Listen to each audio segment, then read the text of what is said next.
Doctor साहब नमस्कार। नमस्कार। जैसे आपने पिछली वीडियो में ये डिस्कशन में लेकर आए थे कि वैदिक मैथमेटिक्स में 16 सूत्र हैं और 16 सूत्र में जो पहला सूत्र है उसमें से बहुत कुछ उसमें मैथमेटिक्स निकला हुआ है और उसके द्वारा मैथमेटिक्स होता है। तो डॉक्टर साहब पहले हमने ये चर्चा में किया था कि हमें वैदिक मैथमेटिक्स क्यों पढ़ना चाहिए और इसमें जो 16 सूत्र हैं 16 सूत्रों में ऐसा क्या है, ये हमें पिछली वीडियो में चर्चा कर चुके हैं ब्रीफ में।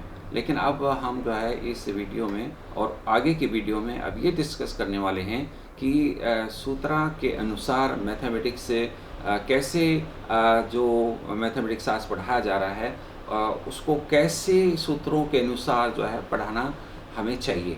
और सूत्रा जैसे पहला सूत्र है एकाधिकेन पूर्वेण और पहला उपसूत्र है अनुरूपेण, तो उसके द्वारा हम जो मैथमेटिक्स से जो प्राइमरी जो काउंटिंग से स्टार्ट होती है वो सारे जो नंबर सिस्टम होता है वो कैसे इस सूत्र के द्वारा निकलता है, आज हम इस वीडियो में जानना चाहते हैं। बहुत सही स्वरूप है।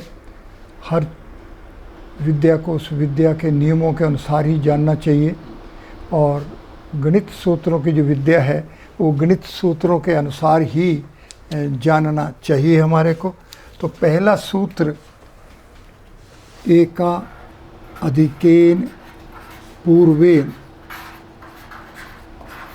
अपने आप में पूर्ण है।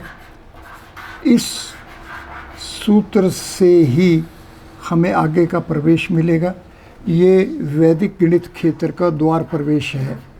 वैदिक गणित में अगर प्रवेश करना है तो हमें इस द्वार से ही जाना होगा। तो क्योंकि हमें इस द्वार से ही जाना है इसलिए हमारे को इस सूत्र को मूल सूत्र मान के, सोर्स सूत्र मान के चलना चाहिए।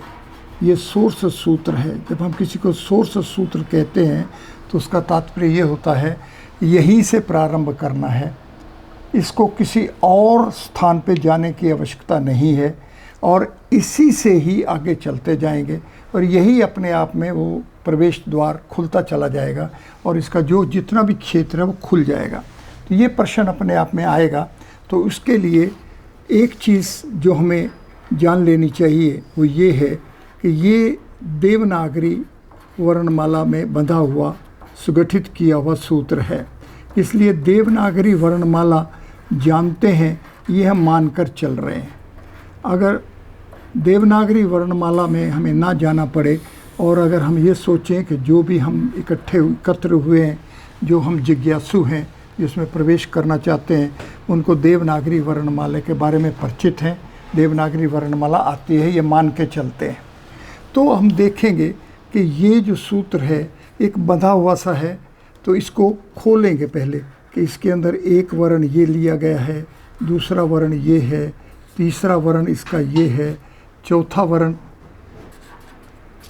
पांचवा, छठा, सातवां, आठवां और नौवां। तो ये जो एकाधिकेन है, ये जो सुगठित एक शब्द बना हुआ है या जिसको सूत्र का ये कंपोनेंट है, ये अपने आप में 9 वर्णों का उपयोग करके बना हुआ है। तो ये जो 9 वर्ण हैं और इनकी आपस में क्रम है, इसके बाद ये दूसरा आएगा, ये तीसरा, चौथा, पांचवा, छठा, सातवां, आठवां और नौवां। अब एकाधिकेन सूत्र में प्रथम दृष्टया जो इसका अर्थ है वो ये है कि पहले से एक अधिक। अब ये जो इनका क्रम है वो भी इसी के नियम के अनुसार ही है कि पहला ए, उसके बाद ये दूसरा, उसके बाद ये तीसरा, उसके बाद चौथा, और इस तरीके से इस क्रम से हम इसकी एक पट्टी बना लेते हैं। एक क्रम अनुसार एक इसके नीचे आधार बन जाता है और उस आधार के अंदर, इस पट्टी के अंदर हमने मान लीजिए ये लिख लिया एक अधिकेन पूर्वेन, पहले वाले से एक अधिक। ये पहले वाले से एक अधिक को अगर हम ध्यान से पढ़ेंगे तो ये होगा एक अधिकेन पूर्वेन, एक अधिक किस से है, तो उत्तर मिलेगा पूर्व वाले से। तो पूर्व हमारा क्या है? कुछ भी नहीं है, शून्य है। इसलिए अब हम जब सूत्रों में जा रहे हैं तो हम मान के चल रहे हैं कि शून्य से अब हम आगे गणित को करने जा रहे हैं। तो शून्य अवस्था है, उस शून्य अवस्था से हम आगे प्रवेश करने जा रहे हैं, प्रथम कदम उठाने जा रहे हैं। तो ये प्रथम कदम उठाना चाहिए, वो ये सूत्र बताता है, एका अधिकेन पूर्वेन, पहले से एक अधिक हो जाए, पहले से एक कदम अधिक हो जाए, पहले से एक दृष्टिव्या और आगे देखने की दृष्टि का दृष्टिकोण हो जाए। तो ये शून्य था, पहले कुछ नहीं था, उससे ये एक अधिक केन, एक किससे अधिक है? तो शून्य से एक अधिक है, तो एक हमें प्राप्त हो जाता है इसी सूत्र से, एक अधिकेन पूर्वेन, एक अधिक किससे है? पहले वाले से। पहली अवस्था हमारी शून्य की अवस्था है, उस शून्य से हम एक, तो ये एक हमारे को इस सूत्र के अंदर जो प्रश्न और उसका उत्तर दिया गया उससे मिला, और फिर जो इसका नियम मिला, इससे एक अधिक, तो हम एक के बाद दो पे पहुँचे, फिर इसके बाद तीन पे पहुँचे। तो प्रश्न ये उठेगा कि क्या ये सूत्र एक ही बार करना चाहिए? एक अधिकेन पूर्वेन, क्या एक ही बार एक से दो पहुँचने के बाद ये आगे नहीं चलता? तो ऐसा नहीं है, क्योंकि इसका उपसूत्र जो है, जो मूल उपसूत्र है, वो है अनुरूपेन, अनुरूपेन, जैसा कि पहले रूप बना हुआ है उसी के अंदर इसको चलते रहना है। तो हमें एक कदम लिया, एक से दो, तब दो को पहली वाली अवस्था बन गई और इससे तीन हो गया, फिर चार की अवस्था हो गई, और ऐसे चलते चलते हम 9 तक पहुँचे। तो इस सूत्र के अंदर इसके अपने कर्म के अनुसार हम 1 से 9 अंकों तक पहुँचे। तो ये जो मूल अंक हैं, वो 1 से 9 तक के जो मूल अंक हैं, उनकी प्राप्ति भी हमारे को इसी सूत्र से प्राप्त होती है। तो ये एका अधिकेन पूर्वेन से उसके नीचे जो पट्टी है, जिस आधार पर ये बना है, जिस आधार पर ये सुगठित है, वो भी इसके नीचे इस क्रम से है। तो अब अगर हम चलेंगे कि हमारे पास ये आधार है, 1 से 9 तक का आधार है, तो अब हम इस आधार का नियम जानना चाहें तो हम कहेंगे ये एकाधिकेन है। ये जो नंबर 2 है, पहले से एक अधिक है, ये उससे आगे से अधिक है, और ये एक स्वयं उससे पहले जो शून्य अवस्था है उससे अधिक है।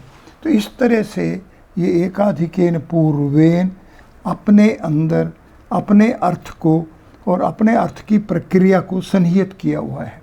तो एकाधिकेन पूर्वेन जो सूत्र का सुगठन है, वो अपने नीचे आधार की पट्टी को और उस आधार की पट्टी से अपनी ऊपर की श्रृंखला को, ऊपर की इमारत को भी इसी आधार पर, तो इस इमारत से उसके आधार तक पहुंचना और इस आधार से उस इमारत तक पहुंचना, ये इसके अंदर का नियम है। इसके लिए जानने के लिए हम अनुरूपेण उपसूत्र की सहायता ले सकते हैं, जो कि हमें ये बतलाता है कि जैसा रूप हो, वो जिस भी तरह गठित हुआ हो, उसी को फॉलो करते जाओ। अनु का मतलब है फॉलो करना, रूप का मतलब उसके फॉर्म को, और एंड का मतलब होता है फ्रेम्ड। जिस तरह से कोई भी चित्र, ये फ्रेम बना हुआ है उसका, और उसके अंदर ये जिस तरीके से भी गठित है उसी के अनुसार चले। तो यहाँ पर एकाधिकेन पूर्वेन जो एक इमारत है, ये इस पट्टी पर बनी है। तो इस इमारत से इस पट्टी तक पहुंचना, उसके आधार तक पहुंचना, और इस आधार से इस पट्टी तक पहुंचना, ये श्रृंखला इसी के अंदर है। तो ये सूत्र अपने आप में समर्थ है, सक्षम है, उनको किसी भी और ज्ञान की अपेक्षा नहीं है। तो जब हम सूत्रों को पूर्ण सक्षम स्वरूप मानकर उनकी क्षमता को पहचानने का अभ्यास करेंगे, तो हमें ये मिलेगा कि ये सूत्र इस तरह से हैं जैसे कि सूत्र मणियाँ हैं, और ये मणि जो है इसी से ही बंधा हुआ सुगठित किया हुआ आहार है। ये एक हार, ये एक नेकलेस, ये इन जेम्स से, ये जेम्स के बनाने के लिए है। तो कोई भी हमारे पास जो नेकलेस बनेगा उसके अंदर जो भी मणियाँ पिरोई जाएंगी उनके अंदर एक सूत्र होगा। ये सूत्र जो है इन मणियों को कैसे बांधता है, ये सूत्र का कार्य है। तो एकाधिकेन पूर्वेन सूत्र है और एकाधिकेन एक आधार है, एक नेकलेस है। तो इसी के अंदर ये जो मणियाँ हैं वो कुल कितनी हैं? वो 9 हैं एकाधिकेन में और 7 मणियाँ यहाँ पर हैं। तो हमारे पास कुल 16 मणियाँ हैं। ये 16 मणियाँ अगर हमारे पास हैं और इनको अगर हम अंकों में परिवर्तित करें तो हम कह सकते हैं कि हमारे पास कुल एक बार में, एक श्रृंखला में 9 हैं और दूसरी श्रृंखला में हमारे पास 7 हैं। ये 2 श्रृंखलाओं में हमारे पास 16 मणियाँ हैं। इन 16 मणियों को हमने बांधना है और इन दोनों को बांधने का जो हमारे पास गांठ पड़ेगी वो अंक 8 पर पड़ेगी। इसलिए अंक 8 जो है, जिसको अगर हम बाद में देखेंगे, जब इसको हम कहेंगे कि ये 1 है, तो इस 1 के अंदर हम देखेंगे कि हमारे पास ये पहली मणि है, ये हमारे पास दूसरी मणि है, तो ये 3 मणि है।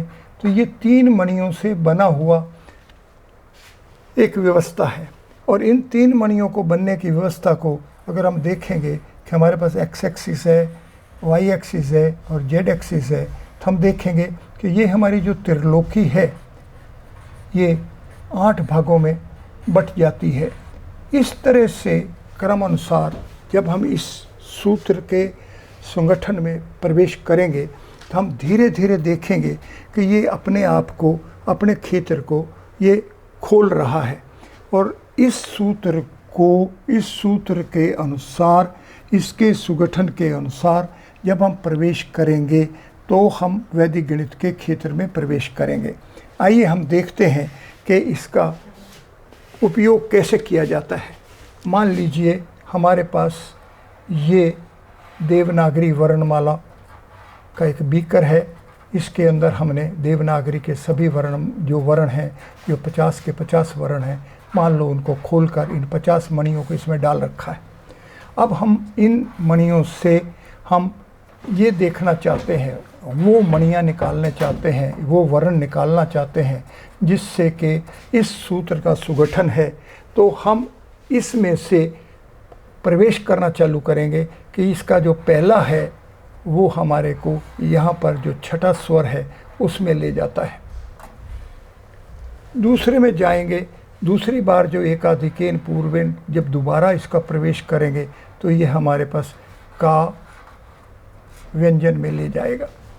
तो क्या करना है, पहली एक्सरसाइज हमारी ये है कि हम देवनागरी के वर्णमालों को ये अलग अलग 50 मणियों में बांट लें और इनके अंदर स्वर अलग कर लें, वर्ग व्यंजन अलग कर लें, अंतस्था को अलग कर लें, ऊष्मणा को अलग कर लें, यमा को अलग कर लें और फिर इसको इन 50 को एक बीकर में डाल दें। और बीकर में डालने के बाद अब हम इसमें से जैसे जैसे एक एक मणि उठाएंगे तो हम देखेंगे कि इस क्रम के अंदर जो छठा वर्ण है ये 6 अंक को हमें देगा। तो हम इस बीकर से जब हम इसके अंकों में प्रवेश करना चाहेंगे तो हम एक दूसरे बीकर में जाएंगे जिसके अंदर हमने 1 से 16 तक के अंकों को रखा हुआ है।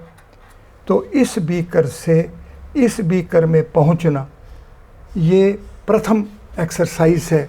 इसलिए गणित सूत्रों में पहुंचने के लिए सर्वप्रथम हमारे को इस कोई भी सूत्र है उसको प्रारंभ हमने प्रथम सूत्र से करना है और इस प्रथम सूत्र के जो वर्ण हैं, जो इनकी मणियाँ हैं, इन मणियों को एक बीकर में डाल लेना है। और ये जब 16 यहाँ ये मणियाँ 16 इसके अंदर डाल दी गई तो अब हम एक दूसरा बीकर लेंगे जिसके अंदर हम देवनागरी के वर्णमाल 50 इसके जो मणियाँ हैं उसमें डालेंगे। इन 50 मणियों के बाद हम एक ऐसे बीकर में जाएंगे जिसमें हम इन 50 वर्णों के साथ जो अंक हैं, जो स्वर हैं, उनके साथ 1 से 9 मिलेंगे। जो वर्ग होंगे 1 से 5, 2 से 6, 3 से 7, 4 से 8, 5 से 9 और अंतस्था में 1, 3, 5 और 7। उष्णा में 2, 3, 6 और 9 और यमों में 9, 10 से लेके 16 तक। इस एक नियम के अनुसार देवनागरी के वर्णमाला गठित है। तो इस बीकर में जब हम 50 वर्णों को, 50 मणियों को डालेंगे और उन मणियों का ये अंकों की व्यवस्था उसके साथ जब आ जाएगी, तो हमें इस बीकर से इस बीकर में प्रवेश करके ये जो लेटर्स वर्णों के आधार पर सुगठित है, इसको हम अंकों के अनुसार सुगठित रूप में जाएंगे। तो वैदिक गणित को वैदिक सूत्रों के माध्यम से जब हम प्रवेश करेंगे तो सर्वप्रथम हमें ये दृष्टिगोचर होना चाहिए, ये हमारे ध्यान में आना चाहिए कि इन वर्णों के नीचे अंक सममनाय है। जैसे जैसे ये वर्ण जिस जिस क्रम के अनुसार इस सूत्र के अंदर हैं, उनको उनके अंकों के अनुसार जब हम परिवर्तित कर लेंगे तो हमारे पास ये जो टेक्स्ट है एकाधिकेन पूर्वे, ये टेक्स्ट जो वर्णों की टेक्स्ट है, ये टेक्स्ट हमारे पास फिर अंकों की टेक्स्ट में आ जाएगी। जो ए है ये हमें 6 अंक दे देगा, ये जो का है ये हमें 4 अंक दे देगा, ये जो आ है ये 2 अंक दे देगा। इस तरीके से ये जो हमारे पास वर्णमाला थी, जो वर्णों की माला थी, ये अंकों की माला में हो जाएगी। इसलिए गणित सूत्र अपने आप में पूर्ण गणित क्षेत्र को जागृत करने में सक्षमता पा रहे हैं। तो उसका आधार ये है कि इस वर्णमाला का समांतर साम्य स्वरूप से अंक सममनाय है। वर्णों का जो अल्फ़ाबेट है, जो लेटर्स का अल्फ़ाबेट है, उस अल्फ़ाबेट के साथ नंबर्स का अल्फ़ाबेट है। इसलिए पहला एक्सरसाइज इन टेक्स्ट को वर्णों से अंकों में परिवर्तित करना है।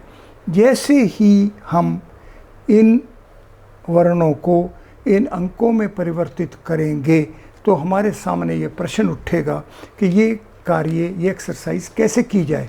तो इस एक्सरसाइज को करने के लिए भी हमारे को एकाधिकेन पूर्वेन सूत्र में ही जाना होगा और ये सूत्र ही हमारे को ये बतला रहा है कि हमें एक अधिक क्रम के अनुसार चलना है। तो ये जो एक अधिक क्रम है, इस एक अधिक में केवल अंक नहीं है, एक केवल अंक नहीं है, एक प्रथम भी है, एक अंक है, तो एक एकत्व के रूप से प्रथम भी है, पहला भी ये है। एक होना और पहला होना और एक बार होना। तो इसलिए इस एक अधिकेन पूर्वेन सूत्र का जो अर्थ है वो हमें एक कदम और, एक अधिक पहले वाले से, एक बार और चलिए, एक कदम और लीजिए पहले वाले कदमों से, जहाँ तक आप पहुँच चुके हैं वहाँ से एक कदम और आगे चलिए। ये जो शनै शनै, ये जो क्रम के अनुसार, ये जो धीरे धीरे जो सीक्वेंस के अनुसार चलना है, यही गणित का आधार है, यही गणित का तर्क है। और इस तर्क की हमें विशेषता इस सूत्र से मिलती है। इस विशेषता को जब हम पकड़ लेंगे तो हम देखेंगे कि हमारे पास इन अंकों को कैसे बनाएं। हम मान लो कहते हैं 1 है तो इसको कहेंगे 1 जमा 1 2 ले लें। हम इसको ऐसा भी कह सकते हैं 1 गुणा 1 ले लें। हम ऐसा भी कह सकते हैं कि इसका अंडर रूट ले लें। तो ये जो अंकों का नियम है, केवल अंकों में मान के चलने से भी एक अधिक में जब चलेंगे तो हम किस तरीके से 1 के बाद 2 या 1 के बाद 1/2 आगे 3 1/3 और इसी तरीके से 2 2/2, 2/3, 3, 3/3, 3/6, ये जब बनाएंगे तो हम एक किस्म से ये जो नेचुरल नंबर्स हैं, काउंटिंग नंबर्स हैं, इनसे हम शून्य तक पहुंचेंगे, क्योंकि 1 अधिक किससे है? शून्य से है। तो हमारे इन नंबरों की प्राप्ति होगी। इसके पश्चात हम रैशनल नंबर्स में पहुंच जाएंगे, n और m फॉर्म के नंबर्स पर पहुंचेंगे, और धीरे धीरे क्रम के अनुसार हम इसके बाद रियल नंबर्स में पहुंचेंगे, फिर कम्प्लेक्स नंबर्स में पहुंचे और आगे भी पहुंचेंगे। तो इसलिए पहला एक्सरसाइज या पहला जानने का, पहला गणित का आधार या पहला गणित का कदम उठाना इस सूत्र के आधार से, उपसूत्र 1 के माध्यम से हम अलग अलग तरह के अंकों के संगठन बनाएं। तो हम नेचुरल नंबर्स लेंगे, पॉजिटिव नंबर्स लेंगे, होल नंबर्स लेंगे, इंटीजर्स बनाएंगे, रैशनल्स बनाएंगे, रियल नंबर्स बनाएंगे, कम्प्लेक्स नंबर्स बनाएंगे। पर ये सबकी बनत इस सूत्र के अनुसार ही होगी। तो इसलिए ये सूत्र हमें पूर्ण अंक व्यवस्था को प्राप्त कराता है। पूर्ण अंक व्यवस्था, कंप्लीट नंबर सिस्टम पर पहुंचने के लिए हमें यहाँ से ही प्रारंभ करना होगा और यही सोर्स होगा, और इसी सोर्स के अनुसार हम इसका उपयोग करके पूरी अंक व्यवस्था को बनाएं। तो इसलिए जब हमारे पास ये अंक व्यवस्था आ जाएगी तो हम इस अंक व्यवस्था की प्राप्ति के बाद और आगे कैसे ज्योमेट्री में जाना है उन आधार में जाएंगे। तो इसलिए नंबर बनाना, नंबर सिस्टम बनाना ये एक काम है, और दूसरा ये है कि हमारे पास कोई भी वस्तुएं संग्रह है तो उन वस्तु संग्रह का आपस में मिलान करना कि ये बराबर हैं, ये अधिक हैं, ये कम हैं। इनका अगर इस यहाँ के जो हमारे पास पत्थर हैं, इस बीकर के जो पत्थर हैं, इसको एक बड़े पत्थर के बड़े बीकर में दोनों के पत्थरों को डाल दिया जाए और इनको फिर किसी तरीके से इसका गणना की जाए तो ये हमें 9+7 तक पहुंचाएगा। तो हमें अंक व्यवस्था, अंकों की व्यवस्था में पहुंचने के पश्चात ही इन अंकों में ऑपरेशंस कैसे हो रहे हैं, जोड़ कैसे हो रहा है, घटा कैसे हो रही है, भाग कैसे हो रहा है, गुणा कैसे हो रही है, इसके बाद ही उसके अंदर जाना चाहिए। और इन ऑपरेशंस को भी फर्स्ट प्रिंसिपल्स पर करना चाहिए।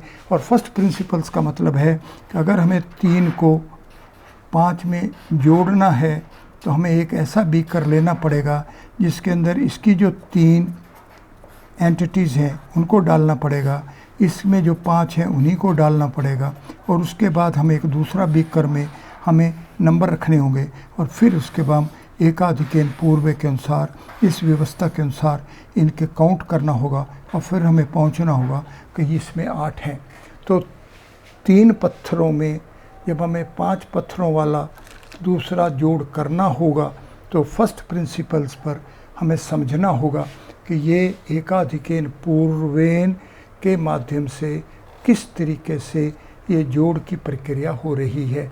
इसी तरीके से ही जब हम इसमें गुणा की प्रक्रिया में जाएंगे तो भी हमारे को, मान लीजिए हमने 2 लिया और इसको 3 से गुणा करना है, जिसका मतलब ये 2-3 बार लेंगे, तो फिर इनको एक बीकर में डालेंगे और उसके पश्चात इसकी गणना करके फिर यहाँ पर पहुँचेंगे। तो ये अगर हमें मल्टीप्लिकेशन को रिपीटेड एडिशन में कन्वर्ट किया तो हमारे पास ये व्यवस्था बनेगी। पर अगर हमें 2 गुणा 2 करना हो तो हमारे को इसको करने के लिए हमें 1 से 1 की शक्ति 2, 1 की शक्ति 3 इस नंबर व्यवस्था में जाना होगा। इसलिए हमारे को अंकों की व्यवस्था को सबसे पहले प्रबंधित, सुगठित करना है, और जैसे हम अंकों की व्यवस्था को सुगठित कर लेंगे तो उसके पश्चात ही हम इन अंकों में जो प्रक्रियाएं की जा रही हैं, जो ऑपरेशंस किए जाने हैं, उनको भी इसी सूत्र के अनुसार ही उसके अंदर प्रवेश करना है। अतः हम पहली एक्सरसाइज ये ले सकते हैं कि एकाधिकेन पूर्वेन के अंदर इसकी वर्णों की कितनी संख्या है, ये एक एक्सरसाइज ले सकते हैं।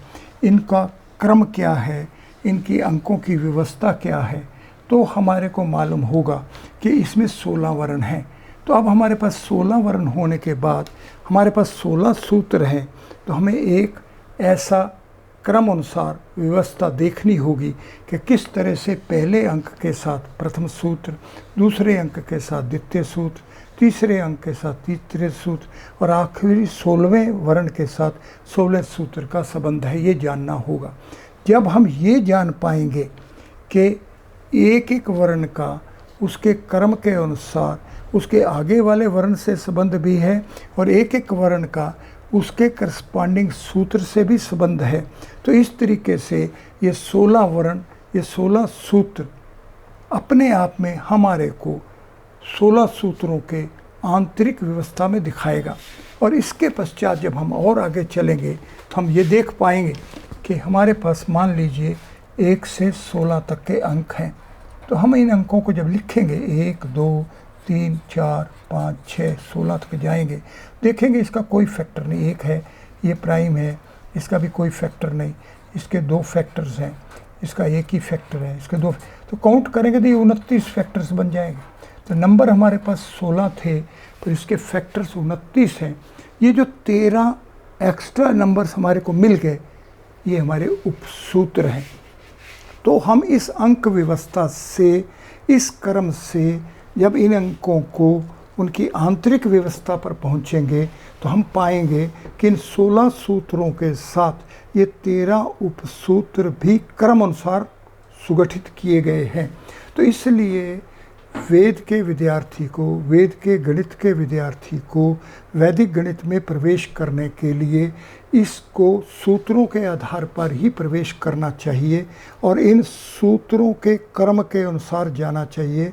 और सूत्रों का क्रम प्रथम सूत्र के अनुसार होगा और प्रथम सूत्र का क्रम जो है उसके वर्णों की व्यवस्था के अनुसार होगा। और इन वर्णों की व्यवस्था देवनागरी वर्णमाला में उनकी जैसे जैसे स्थापना है उसके अनुसार होगा और उस स्थापना के अनुसार प्रत्येक वर्ण को अंक की व्यवस्था मिलेगी और उस अंक की व्यवस्था की प्राप्ति के बाद ही हम वैदिक अंक गणित में प्रवेश कर पाएंगे। आगे के प्रवेश के लिए हमें अंकों को स्थापत्य में जाना होगा, स्थापना में जाना होगा, ज्योमेट्री में जाना होगा, जो कि उससे आगे का कदम होगा। वो सब भी इसी सूत्र के अंदर ही है कि जैसे हमें 6 अंक मिलेगा, उसके बाद 4 अंक मिलेगा, तो ये 6 स्पेस में जाएगा, ये 4 स्पेस में जाएगा, फिर इसकी डोमेन और डिमेंशन का लिंक होगा, इसमें जाएंगे। तो इसलिए इन सूत्रों को इनके क्रम के अनुसार देवनागरी वर्णमाला के वर्णों से अंकों में पहुंचकर, अंकों से स्थापत्य में पहुंचकर ही आगे का प्रवेश होगा। ये एक विशाल क्षेत्र है, ये पूरा सौरमंडल है, ये पूरा ब्रह्मांड है। इस पूरे ब्रह्मांड की प्रत्येक ज्ञान की प्रत्येक शाखा का बीज यहाँ इन गणित सूत्रों में है और ये गणित ही इस हमारे ब्रह्मांड की प्रत्येक ज्ञान की प्रत्येक शाखा को सन्निहित किए हुए है। इसलिए पूरी निष्ठा के साथ, पूरी श्रद्धा के साथ, इस क्रम के अनुसार, इनके सुगठन के अनुसार इस विद्या में प्रवेश करना चाहिए। जो श्रद्धावान पूरी निष्ठा से सांख्य और योग की निष्ठा का समन्वय करते हुए इन सूत्रों को, सूत्रों के आधार पर इस गणित में प्रवेश करेगा, उस पर आंतर ज्योति उसकी बुद्धि में जागृत होकर उसकी बुद्धि को चेतना का आधार प्रदान करेगी। उस चेतना के आधार पर ही हमारी चेतना के जो बिंदु हैं वो इस प्रकाश में ज्योति के बिंदुओं उसके समन्वय पा जाएंगे और हमारा मस्तिष्क प्राकृतिक मस्तिष्क के अनुसार बुद्धि योग को प्राप्त कर लेगा। बहुत बढ़िया डॉक्टर साहब, बहुत अच्छा आपने जो आज डिस्कस किया है वो कि किस प्रकार से एकाधिकेन सूत्र से हम जो है नेचुरल नंबर में और फिर जो है होल नंबर्स पे, कॉम्प्लेक्स नंबर में, रियल नंबर्स में पहुंच जाते हैं। और जो सूत्र ये आपने बताया कि अनुरूपेण सूत्र का इसका प्रयोग करके और सभी ये पूरा जो नंबर सेट्स थ्योरी है वहाँ तक भी पहुँच सकते हैं। ये हमारे सूत्रों का ही बहुत बड़ा जो है कंट्रीब्यूशन है। और आपने भी कहा था और वैसे भी बहुत सारी जगह लिखा है कि इन सूत्रों से कहीं भी बाहर कुछ भी नहीं है, सब कुछ इस सूत्रों से ही निकलता है। और वैदिक मैथमेटिक्स से अगर आपको जानना है तो ये सूत्र जानने होंगे और सूत्रों से सारा नंबर सिस्टम जानना होगा। इन सूत्रों से ही सारी सेट थ्योरी हमें डेवलप करनी है। तो ये एक अपने आप में ही बहुत बड़ा ज्ञान विज्ञान और पूरा वेद का मतलब ज्ञान विज्ञान तो एक उसका भाग हो गया। हाँ जी, वेद तो सबसे बड़ी चीज़ है, बहुत बड़ा एक ब्रह्मांड है सूर्य तक। जैसा आपने कहा कि सूर्य जो है किरणें अपनी एनर्जी बाहर विसर्जित कर रहा है और कैसे उतनी एनर्जी जो है वो अपने लिए बना भी रहा है। तो ये ऐसे ही गणित सूत्र भी ऐसा ही कुछ कर रहे हैं। ऐसा लग रहा है कि जो है ये बाहर ज्ञान भी फैल रहे हैं और अंदर से बहुत कुछ बन भी रहा है। फिर इन सूत्रों की विद्या से ही इन सूत्रों के गठन तक पहुंचना होगा, सूत्रों से प्रारंभ करना होगा और सूत्रों में भी आखिर में आकर अपने आप को स्निहित करना, आदि और अंत को एक ही स्थान पर लाना होगा। जी जी जी। तो आज इस वीडियो में डॉक्टर साहब इतना ही, और आपने बहुत ही सुंदर ढंग से और हमारी जो अंदर जो चेतना है, हमारी जो ज्योति है, उसके ऊपर इसका प्रभाव पड़ेगा और हम और इसको अधिक इसका अध्ययन करेंगे। और सभी दर्शकगणों से मेरा अनुरोध है कि आप भी इसका अध्ययन करें और देखें कि किस प्रकार से वैदिक गणित सूत्र हमारे जीवन को सुधार सकते हैं, किस प्रकार से पूरे समाज पर इसका अच्छा प्रभाव पड़ सकता है, किस प्रकार से ये पढ़ने से हमारा जो अंदर का जो सिस्टम है और समझ में आ सकता है। तो हम लोग इसके ऊपर ज़्यादा गहराई से और अध्ययन करें।